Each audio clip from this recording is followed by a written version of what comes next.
안녕하세요. 오늘도 사연살롱을 찾아주셔서 감사합니다. 한 번의 결혼으로 불행할 뻔했던 30대 여자입니다. 제가 결혼을 할 때 간혹 그런 소리를 들은 적이 있어요. 사람은 서로 비슷한 사람끼리 결혼해야 잘 산다. 아무리 불효자 같은 남자도 장가를 가면 효자가 된다. 저는 그런 말들을 들을 때면 다른 사람들도 마찬가지겠지만 절대 제 남편은 그러지 않을 거라고 생각했어요. 지금 생각하니 얼굴이 다 화끈거릴 정도로 창피한데 그때는 뭐에 쓰였는지 남편에 대한 믿음과 신뢰가 그렇게 말도 안 되게 두터웠네요. 그도 그럴 것이 남편은 결혼 전 연애하는 동안 내내 저에게 충성할 정도로 자상했고 조금 과장되게 이야기하면 세상에 여자는 저밖에 없는 것처럼 저를 아끼고 위해줬어요. 비록 한 가지 흠이라면 저보다 경제적 능력이 조금 부족했다는 거였는데 4년을 만나는 동안 남편은 한없이 선했고 자상해서 그런 흠 따위는 크게 생각하지 않았어요. 사실 저는 성격이 좀 모난 구석이 많은 사람이에요. 그래서 다가오는 남자들마다 제 성격에 배견하지 못했고 만난 지 얼마 되지도 않았는데 도망가듯 헤어지자고 했었는데 남편만큼은 그런 저의 모난 성격도 다 괜찮다고 받아주며 저를 사랑해주니 남편이야말로 저의 짝이라고 생각했었죠. 저희 성격은 저희 어린 시절 때문이었어요. 저는 아버지 없는 가난한 집의 장녀였거든요. 아버지는 제가 어릴 때 심장병으로 돌아가셨어요. 그래서 엄마는 저와 3살 아래 여동생을 홀로 키우셔야 했고 원래 아버지가 아프지 않았을 때도 집안 사정은 좋지 않았는데 아버지의 병원비까지 더해지면서 엄마가 감당해야 하는 빚은 한도 끝도 없이 많아졌어요. 그래서 엄마는 어쩔 수 없이 빚을 갚기 위해 밤낮을 가리지 않고 일을 해야 했고 저는 그런 집의 장녀였기에 응석 같은 건 부릴 수도 없었죠. 엄마를 도와 동생을 챙겨야 했으니 철도 빨리 들었는데 다른 사람들이 우리 집을 혹은 내 동생을 무시할까봐 경계했던 버릇이 지금의 저의 모난 성격을 형성하게 되었던 것 같아요. 엄마는 그런 저를 늘 안쓰럽게 여기셨죠. 그래서 형편도 어려우면서 무조건 공부해서 대학을 가고 하고 싶은 일을 하라고 말씀하셨어요. 하지만 철이 빨리 든 저는 매번 대답은 알겠다고 했지만 내심 돈 들어가는 일은 최대한 제 선에서 하지 않으려고 했어요. 그런데 수학여행 때문에 작은 일이 생겨났죠. 혜수야, 이거 수학여행비야. 너 선생님한테 수학여행 안 간다고 했다면서?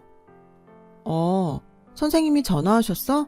내가 엄마한테는 말하지 마시라고 그렇게 말씀을 드렸는데.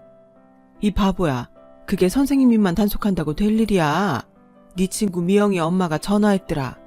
네가 수학여행 안 간다고 했다면서 너 돈 때문에 엄마한테 일부러 말도 안 한 거지? 그야 한두 푼도 아니니까. 그 돈이면 우리 세 식구 일주일은 거뜬하게 사는데. 혜수야, 엄마가 진짜 속상한 게 뭔 줄 알아? 알아. 내가 돈 걱정하는 거잖아. 그래, 애는 애 다워야지. 너 철없이 군다고 누가 뭐라고 하니? 이럴 땐 그냥 가고 싶다고 엄마한테 돈 달라고 하면 돼. 싫어. 엄마 고생하는 거 뻔히 아는데 무슨 그런 소리래. 난 하루라도 빨리 취직해서 돈 벌고 싶단 말이야. 그래야 엄마도 그만 힘들지. 엄마는 반대야. 항상 말하지만 너 꼭 대학 가. 힘들게 사는 거 엄마 하나면 좋게. 너랑 혜진이는 꼭 좋은 대학에 가서 좋은 직장 다니고 돈 걱정하지 말고 행복하게 살아. 그게 엄마 꿈이야. 그러니까 제발 돈돈거리지 마. 너도 다른 애들처럼 놀 거 다 놀고 공부해. 아무리 엄마가 빚이 많아도 네 등록금 하나 못 만들겠니? 그래도 너 계속 그럼 엄마 진짜 화낸다. 엄마가 아빠도 없이 누굴 믿고 사는데 내가 이 돈 통장에서 빼오면서 얼마나 울었는지 알아? 내 새끼 걱정이나 시키는 나 같은 게 무슨 엄마인가 싶어서. 알았어. 내가 잘못했어요. 엄마 말대로 수학여행 가고 공부도 열심히 해서 대학도 갈게.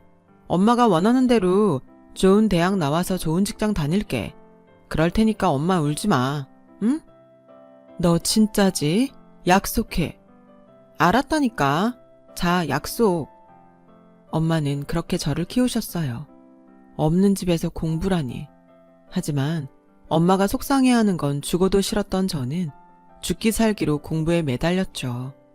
이왕 하는 공부, 장학금이라도 받고 대학에 가게 되면 엄마도 기쁘게 해드리고 돈도 굳을 거라는 생각에 자는 시간도 아껴가며 교과서를 달달 외우고 또 외웠어요.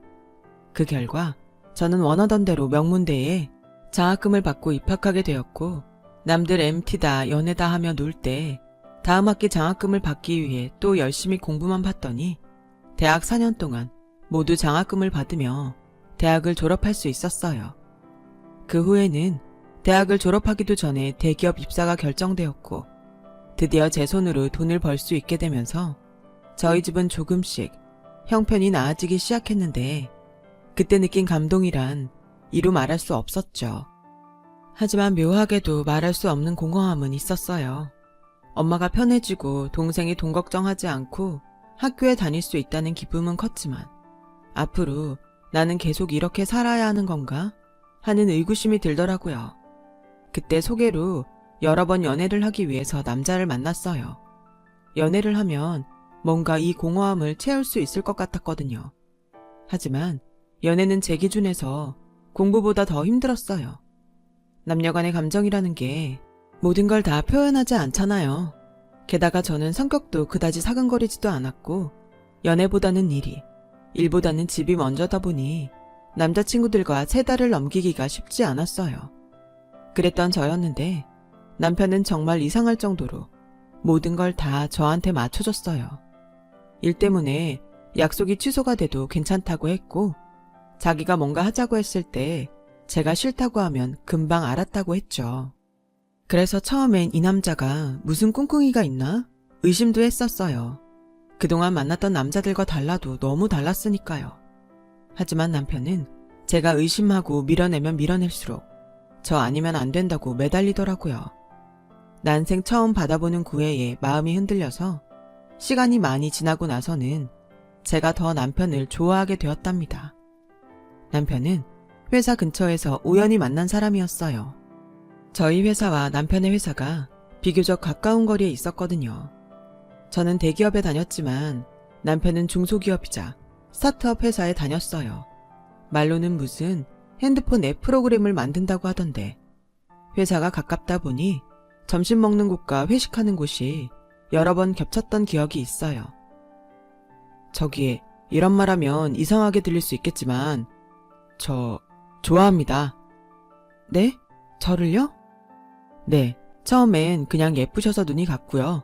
여러 번 같은 곳에서 마주치다 보니까 좋아하게 됐어요. 제가 어떤 사람인 줄 알고요. 그리고 제가 남자친구가 있으면 어쩌려고 그런 말씀을 하세요. 그러니까요. 제가 좀 제정신이 아니죠. 근데 얘기 안 하면 오늘도 잠을 못 잘 것 같아서요. 저도 이런 경우가 처음인데 남자친구 진짜 있으세요? 그때 남편의 얼굴은 지금도 생각하면 웃음이 나와요. 이제는 제 인생에서 지우고 싶은 인간이지만 적어도 그때 남편의 모습은 순수한 청년이었거든요. 그때 뜻밖의 고백을 받고 남편의 회사 사람들과 저희 회사 사람들의 환호와 지지에 저희는 여러 번 만남을 갖게 되었어요. 처음엔 그냥 저도 호기심으로 남편을 만났는데, 만날 때마다 극진한 대우를 받다 보니까 의심이 가득한 제 마음도 홀랑 남편에게 기울더군요. 그렇게 연애를 했어요. 무려 4년 동안요. 한결같은 글을 보며 예전에는 꿈도 꾸지 못했던 결혼도 생각하게 되었고, 남편이나 저희 집이나 서로 비슷한 구석이 많아서 저희는 자연스럽게 결혼을 진행하게 되었어요. 남편의 집은 시부모님의 이혼으로 남편이 저와 결혼하기 전까지 시어머니와 4살 아래 남동생과 살았는데, 서로 장남이고 장녀이다 보니 얘기도 잘 통하고 서로의 마음을 누구보다 잘 알아 서로를 더 위했죠. 하지만 그런 마음은 결혼하고 얼마 안 있어 조금씩 변하기 시작했어요. 내 남편은 그러지 않을 거라고 믿었는데 의외로 부부의 사이는 아주 작은 것에서도 멀어질 수 있더라고요. 자기야, 나 아무래도 내 사업을 해야겠어. 왜? 지금 회사 좋아하는 거 아니었어? 우리 회사는 자기처럼 대기업도 아니고 서로 생각이 너무 달라. 난 지금 우리 회사가 하는 거 마음에 안 들거든. 수익도 안 날 것 같고. 그러다 회사 문 닫으면 실업자 되는 건데 그냥 이참에 내 발로 나가서 내가 하고 싶은 거 하려고. 그래서 말인데 자기는 직장이 좋으니까 대출을 좀 받으면 안 될까? 뭐? 이 집 살 때도 내 신용이 더 좋다고 내가 대출 받았는데 자기 사업하자고 또 대출을 받으라고? 자기는 그냥 대출만 받아. 내가 알아서 다 갚을게. 내 사업 아이템 진짜 좋거든. 벌써 하기만 하면 투자하겠다는 사람도 있어. 정말이야. 남편은 그렇게 말하고 저에게 자기 사업에 대한 이야기를 늘어놓았어요. 모두 다 적을 수는 없지만 남편의 사업 아이템은 제가 듣기에는 영 비전이 없어 보였는데요. 자기는 분명 대박이 날 거라고 입에 침이 마르도록 말했어요. 미안한데 난 사업 잘 모르지만 이건 아닌 것 같아. 일단 회사 다니면서 조금 더 생각해보자. 사업이란 게 쉬운 거 아니잖아. 우리 이 집 대출금 갚으려면 당장이 아쉬운데. 저는 제 성격에 맞지도 않게 남편을 최대한 설득했어요. 그때 당시 회사 근처 30평 대단지 아파트를 무리해서 샀기 때문에 대출금 갚는 게 그리 쉽지 않았거든요. 제 명의이긴 했지만 그 아파트를 사자고 했던 사람도 남편이었어요. 매월 200만 원 가까운 아파트 대출금과 공동으로 쓰는 공과금, 그리고 생활비까지 두 식구밖에 되지 않았지만 매달 늘어가는 지출은 꽤 많았어요. 남편이 회사를 그만두면 당장 그 많은 돈을 저 혼자 감당해야 하니 남편의 말을 들어줄 수 없었죠. 하지만 그 일로 남편은 마음이 상한 듯 예전과는 태도가 달라져도 너무 달라졌고 저러다 말겠지 하면서 시간을 보내다 보니 어느덧 결혼하고 첫 어버이날이 되었어요. 사실 신혼여행 다녀와서 시어머니하고도 작은 일이 있었거든요. 제가 공항 면세점에서 명품 화장품 세트를 구입해서 선물했는데 그게 시어머니한테는 그다지 마음에 드는 선물이 아니었던 거예요. 얘, 너는 없는 집에서 자랐다면서 돈을 이렇게 쓸데없는 데 쓰니? 얼굴에 쳐바르면 다 똑같은걸? 뭘 명품을 사? 엄마, 혜수가 엄마 생각해서 산 거잖아. 원래 혜수는 명품 쓰지도 않는데. 내 말이 왜 이런데 아까운 내 아들 돈을 쓰냐고. 그 선물은 제 돈으로 산 건데 시어머니는 자기 아들 돈으로 샀다고 생각했는지 아깝다는 말을 계속 반복했어요. 그래서 미리 준비한 용돈 봉투를 꺼내며 이렇게 말했죠. 죄송해요. 어머님이 이렇게 검소하신지 몰랐어요. 이거 용돈인데 이걸로 마음 푸시고 그건 저 주세요. 제가 환불하든지 선물하든지 알아서 할게요. 어머, 얘 좀 봐. 뭘 또 줘놓고 다시 달래. 용돈은 고맙다. 그러니까 내 말은 앞으로는 이런 데 돈 쓰지 말고 이렇게 돈으로 달라는 소리야. 얼마나 편하고 좋니? 너도 좋고 나도 좋고. 아들, 고마워. 잘 쓸게. 뭐냐? 형, 나는 뭐 없어? 서운하다. 형수, 서운해요. 아, 도련님 것도 있어요. 넥타이. 공무원 시험 준비하잖아요. 나중에 출근하실 때 매세요. 아, 네. 나도 돈이 더 좋은데 수험생도 은근 돈 쓸 때가 많거든요. 야, 형이 주려고 챙겨왔어. 이따 슬쩍 주려고 했는데 자식 좀 참지. 그랬어? 난 또 없는 줄 알고 서운했잖아. 고마워 형. 형수, 넥타이 잘 쓸게요. 지금 생각해도 완전 어이없어요. 저렇게 식구들이 남의 성의도 무시하고 돈만 밝히다니 좀 그렇더라고요. 그런데 더 화가 나는 일은 저희 집에 인사를 갈 때였어요. 적어도 자기 동생 줄 용돈은 준비했던 남편은 저희 집에 가서는 아무것도 준비한 것이 없더라고요. 선물도 용돈도요.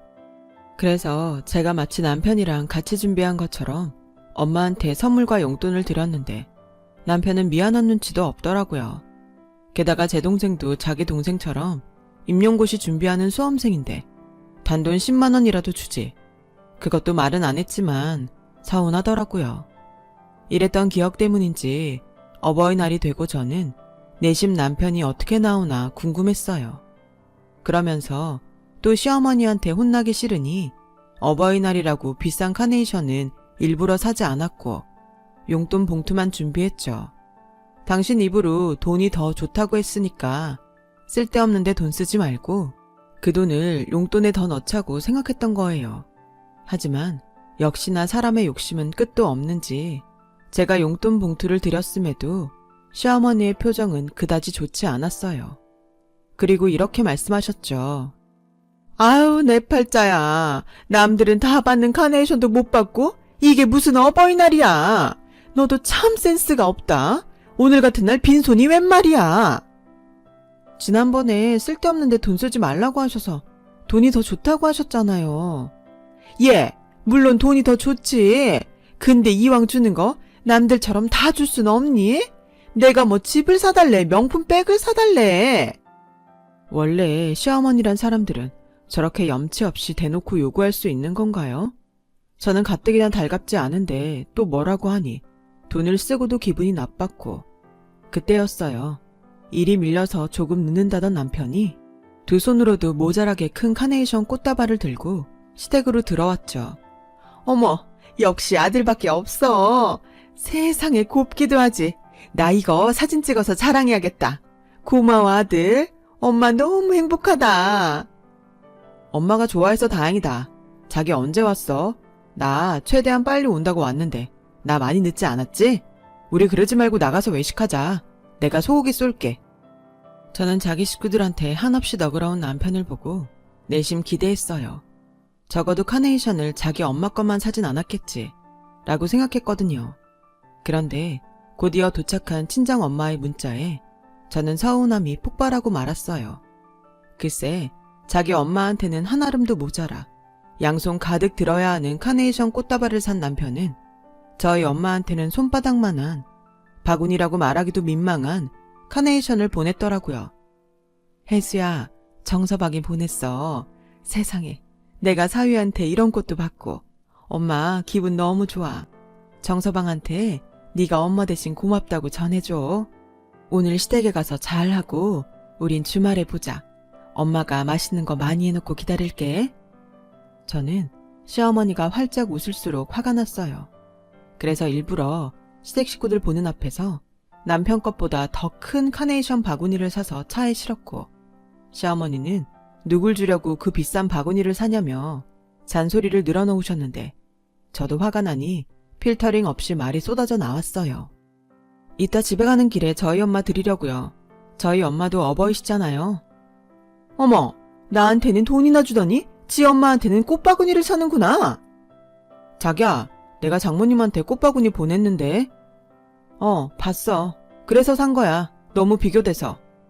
아, 오늘 대목이라고 꽃이 생각보다 비싸더라고. 미안해. 어머, 아들, 미안하긴 뭐가 미안해. 얘, 너는 꼭 그걸 이렇게 표현해야 하니? 애가 가만 보면 속이 좁아. 비싸서 못 사는 네 남편 마음도 못 헤아리니? 네, 저라면 한쪽을 좀 줄이더라도 똑같이 했을 것 같은데 이렇게 차이나게 하는 남편 마음은 모르겠어요. 뭐야? 아무래도 저는 이 자리 끼면 분란만 만들 것 같죠? 어머님 아들이 낸다고 하니까 가셔서 맛있게 드세요. 저는 저희 집에 가서 저희 가족이랑 먹을게요. 저는 황당하다 못해 금방 화를 낼 것 같은 시어머니를 뒤로하고 그대로 제 차에 올랐어요.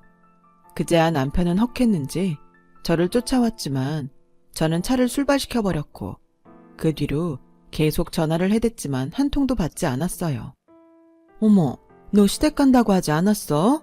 그리고 무슨 꽃을 또 사와? 받아. 나도 우리 엄마한테 큰 꽃바구니 주고 싶단 말이야. 그리고 나가자. 나가서 맛있는 거 먹자. 무슨, 너 말도 없이 와놓고 엄마 이미 혜진이랑 삼겹살 구워서 먹었어. 뭐? 고작 삼겹살?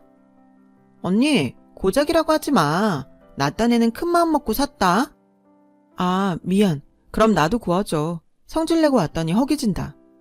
언니, 너 또 성질 못 죽이고 지르고 왔지?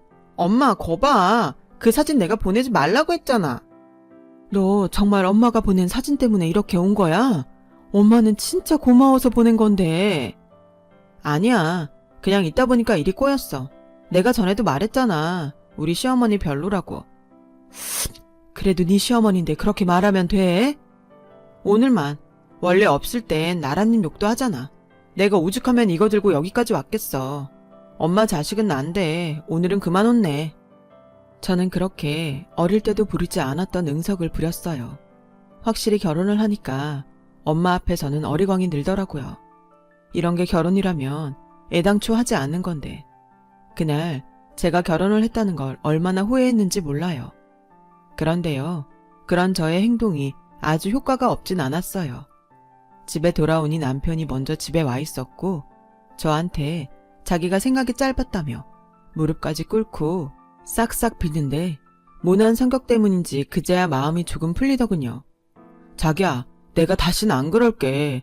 우리 엄마나 장모님한테 똑같이 할게. 미안해.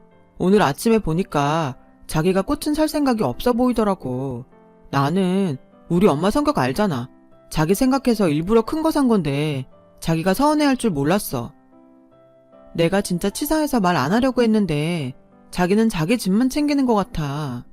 전에 도련님 용돈은 따로 챙겼으면서 우리 엄마나 내 동생한테는 10만 원도 안 주더라.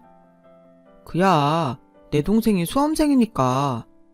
내 동생도 수험생이야. 미안해. 내가 생각이 진짜 짧았어. 난 자기가 나보다 더 잘 버니까. 나는 내 능력껏 하면 되는 줄 알았지. 뭐? 여기서 누가 더 많이 버는 게 왜 나오는데? 나도 말이 나왔으니까 좀 하자. 자기는 우리 생활비 나보고 똑같이 내라고 하잖아. 400번은 자기랑 300번은 내가 똑같이 내면 나라고 돈이 있겠어? 나도 내 카드값이랑 핸드폰 비용, 거기다 학자금 대출금까지 나갈 돈이 얼마나 많은데. 저는 몰랐어요. 남편이 300 조금 넘게 번다는 건 알고 있었지만 제가 모두 다 내놓고 용돈을 받으라는 것도 아닌데 돈이 없다니 놀라지 않을 수 없었죠. 제가 더 놀랄 일이 그 뒤에 기다리고 있었으니 글쎄 남편이 저한테는 말도 하지 않고 자기 멋대로 회사를 그만뒀다고 하는 거예요.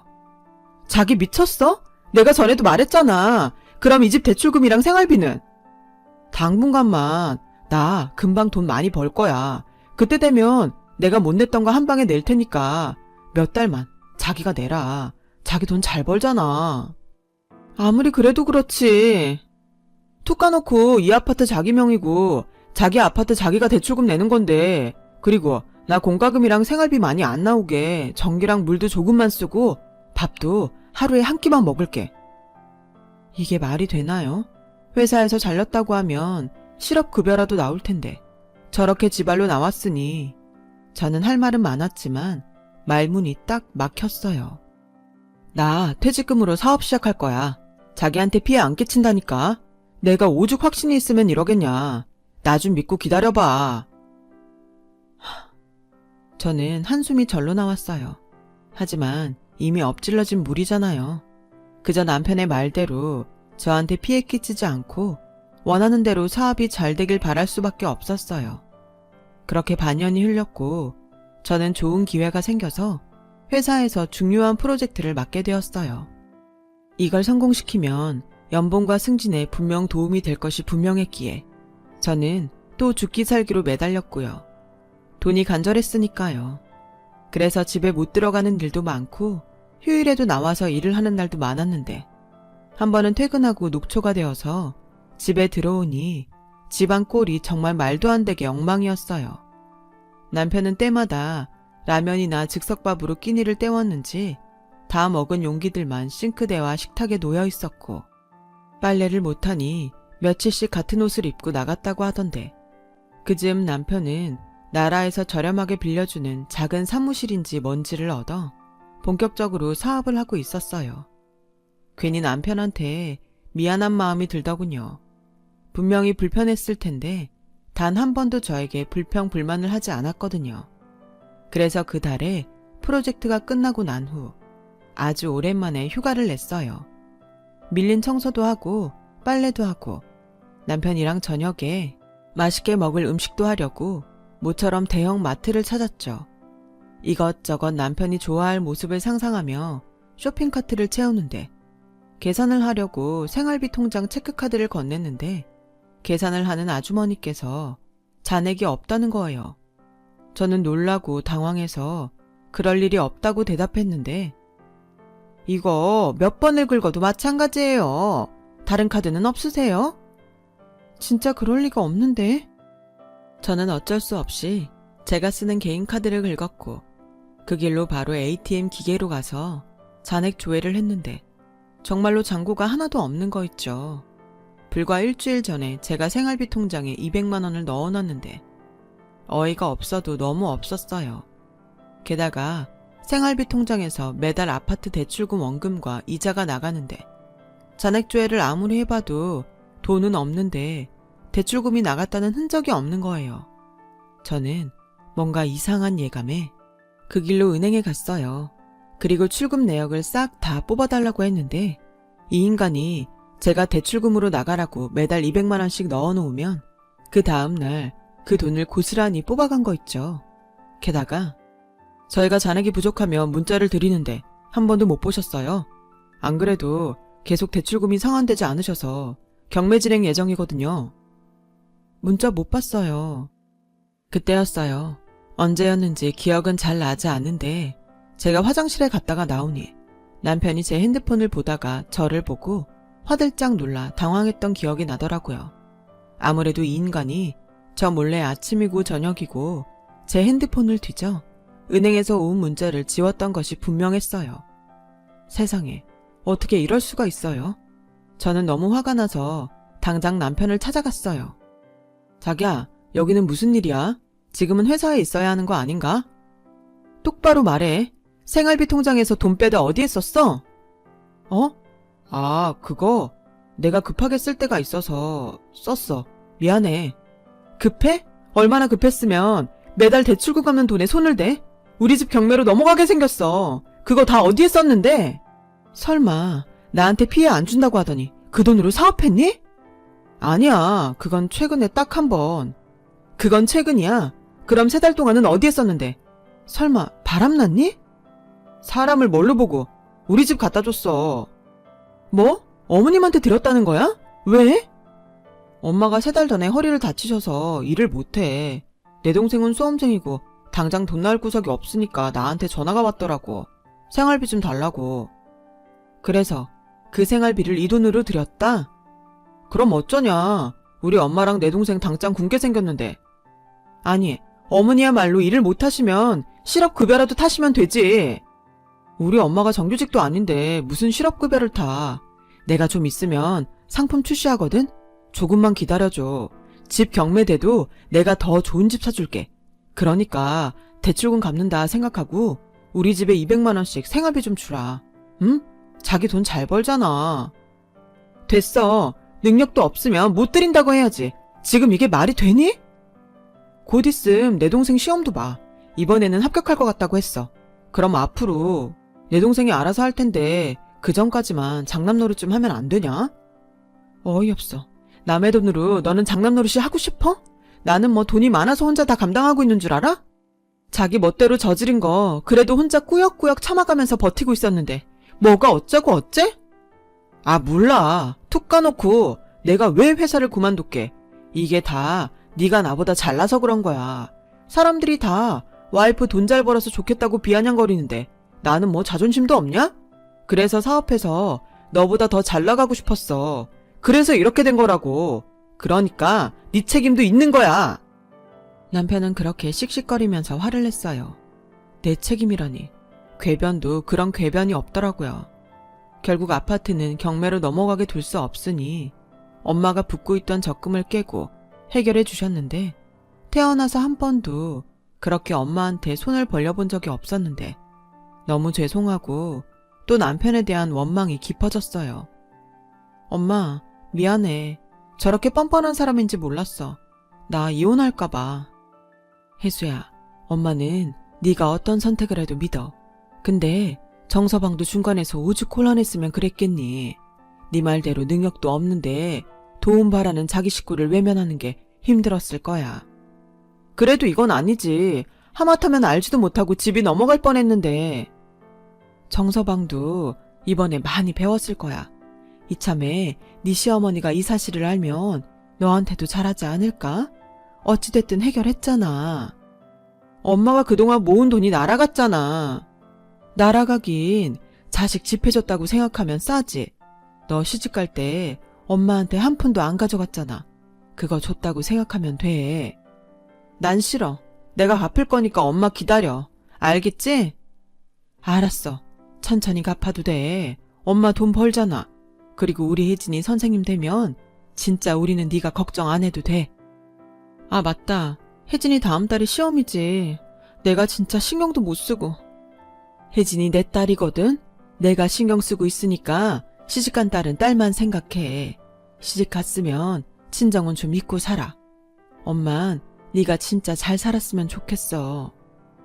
이런 저희 엄마의 마음을 남편이 알아야 하는데 적반하장으로 남편은 지 잘못이 까발려지고 난 후로는 아니 더 이상 돈줄이 막히고 나서는 막 나가기 시작했어요. 제가 그 일이 터지고 통장을 싹 바꿔버렸거든요. 야, 나 100만 원만 갚을게. 됐어. 그동안 나 몰래 빼간 돈만 몇백인데. 그럼 어쩌냐? 당장 우리 엄마 병원비도 없다는데. 몰라. 자기가 나가서 대리운전을 하던 수험생 동생 알바를 시키던 알아서 해결해. 야, 진짜 너무하다. 너 내가 성공하면 그땐 나 어떻게 보려고 그러냐? 별 걱정을 다 한다. 그 걱정은 내가 할 테니까 성공이나 해봐. 남편은 저에게 무시를 당했다고 생각했는지 그 뒤로는 집에도 잘 들어오지 않았고 집에 들어와서도 입을 꾹 다물었어요. 그러다 도련님의 공무원 1차 시험이 치러졌고 합격자 발표가 나는 날이 되었는데 남편이 잔뜩 어깨에 힘을 주더니 자기 집에 가자고 하더라고요. 이번에는 분명 합격이라면서요. 하지만 결과는 남편이 생각한 것과 달랐어요. 시댁에 들어가는 순간 집 분위기가 완전히 초상집 같은 분위기였거든요. 그런데 아주 황당하게도 불똥은 엄한 저한테 튀었어요. 이게 다 집안에 사람이 잘못 들어와서 그런 거야. 너 대기업 다닌다고 내 아들을 그렇게 무시한다며? 제가요? 그래, 내가 생활비 그거 조금 달라고 했더니 네가 번 돈이라고 안 된다고 했다며. 며느리도 가족인데 너는 우릴 가족이라고 생각하지 않는 거지? 집안 분위기가 이따윈데? 애가 무슨 공부가 돼? 그리고 남편이 사업을 하면 카드도 좀 주고 기를 살려줘야지. 이건 뭐 지만 잘났다고 내 아들 기만 팍팍 꺾어놓으니 뭔 일이 잘 되겠어. 안 그러냐? 그러니까 어머니 말씀은 이게 다 저 때문이라는 말씀인 거죠? 그래. 알겠어요. 그럼 제가 어머님 아들이랑 헤어지면 모든 게 다 제자리로 돌아가겠네요. 그렇죠? 자기야, 무슨 말을 그렇게 해. 우리 엄마는 속상해서 하는 소리지. 아들, 가만히 있어. 너 내 아들 신세 다 망쳐놓고 이제 와서 헤어지겠다는 거냐? 그래, 좋다. 너 그럼 내 아들이랑 헤어지는 대신 네 앞으로 되어있는 아파트 내놓고 가. 우리 애한테도 위자료는 있어야지. 위자료요? 뭘 모르시는 것 같은데 위자료는 피해본 사람이 받는 거예요. 저 몰래 제 통장에 손을 댄 사람이 누군데 누가 누구한테 위자료를 줘요? 경매에 넘어갈 뻔했던 아파트 저희 엄마 돈으로 막았는데 그 아파트를 달라고요? 정말 염치도 없다. 그 위자료 누가 받게 될지 법으로 한번 따져볼까요? 자기야, 왜 그래? 화 풀어. 내가 다 잘못했어. 난 자기랑 죽어도 헤어질 마음 없는데 괜히 우리 엄마가. 뭐야, 이 팔풀이 같은 놈아. 넌 그렇게 무시당하고 살고 싶어? 그럼 어떡해? 당장 돈이 없는데. 엄마는 내 사정도 모르면서. 쟤 건드리지 마. 제 귀에 똑똑히 들리는 남편의 말에 저는 헛웃음이 나왔어요. 그리고 다음날 필요한 집만 대충 싸서 친정으로 갔고 변호사 사무실을 찾아 이혼 소송을 진행했어요. 소장을 받은 남편은 친정으로 와서 빌고 또 빌었지만 저는 더 이상 그런 남편의 모습도 보고 싶지 않더라고요. 그렇게 며칠을 석고대죄하던 남편은 친정을 찾아왔어요. 하지만 꼼짝도 하지 않는 저를 보며 이혼을 피할 방법이 없다고 생각했는지 남편은 한순간 얼굴을 싹 바꾸고 이렇게 말하더군요. 아씨, 못해먹겠네. 알겠어, 이혼해. 대신 나 돈 좀 빌려주라. 그냥 달라는 거 아니고 빌려달라는 거야. 차용증이라도 쓰라고 하면 쓸게. 결국 목적은 돈이었지? 꿈깨. 더 이상 너한테 줄 돈은 10원 한 장도 없으니까.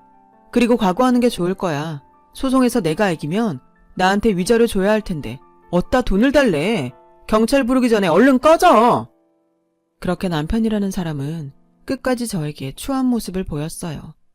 이혼 소송 기간은 길었어도 워낙 증거가 빼박이라 모든 것이 저한테 유리하게 흘렀고 재산 분할할 것도 없이 남편은 저에게 정신적인 피해 보상금까지 더한 위자료를 지급하라는 선고가 떨어졌어요. 그제야 시어머니라는 작자는 저에게 빌며 자기 아들을 봐주라고 애원하는데 진짜 이 집 사람들은 원래 이렇게 비굴한지 오만 정이 떨어지더군요. 그러게 애당초 잘했으면 오죽 좋아요. 그렇게 아나무인 욕심만 많더니 그 끝이 딱 자기들이랑 어울렸던 거 있죠. 그 후 저는 살던 아파트를 월세로 주고 친정에 들어가 살았어요. 그리고 2년이 지난 지금 아파트 가격이 꽤 많이 올랐길래 얼마 전 매매를 했고 그때 경매로 넘어갈 뻔했을 때 엄마가 해결해줬던 돈에 이자를 몇 배로 쳐서 갚아드렸어요. 엄마는 필요 없다고 내내 거절했지만 그 돈이 어떤 돈인지 제가 뻔히 아는데 절대 그럴 수 없다고 버티니 어쩔 수 없어서 나중에는 받으셨어요. 나중에 제 동생 결혼할 때 그 돈으로 혼수를 하시겠다면서요. 아, 제 동생은 그때 누구와는 다르게 임용고시에 합격했어요. 그리고 경기도 소재의 중학교에서 영어를 가르치는데 벌써 남자친구가 생겼다는 거 있죠. 비록 저는 인생의 쓴맛을 봤지만 제 동생은 연애도 결혼도 모두 해피엔딩이 되었으면 좋겠어요. 동네가 좁다 보니 들려오는 소문에 남편은 사업이라고 말하기도 민망할 정도로 쫄딱 망해서 다시 이력서를 들고 여기저기 기웃거리고 있는 것 같던데 부디 이번 생에는 다시 만나는 일은 없었으면 하는 바람입니다. 마지막으로 어렵게 다시 찾은 제 인생, 이번에는 해피엔딩이 될 수 있도록 다시 열심히 살아보려 해요. 그럼 언젠가 저도 진짜 해피엔딩을 맞이할 수 있겠죠? 지금까지 저의 이야기 들어주셔서 고맙습니다. 여러분들의 인생도 해피엔딩이 되시길 진심으로 바래요. 여러분, 사연 댓글에 응원과 현명한 조언 부탁드려요. 좋아요와 구독은 저에게 큰 힘이 됩니다. 오늘도 좋은 일 가득하세요.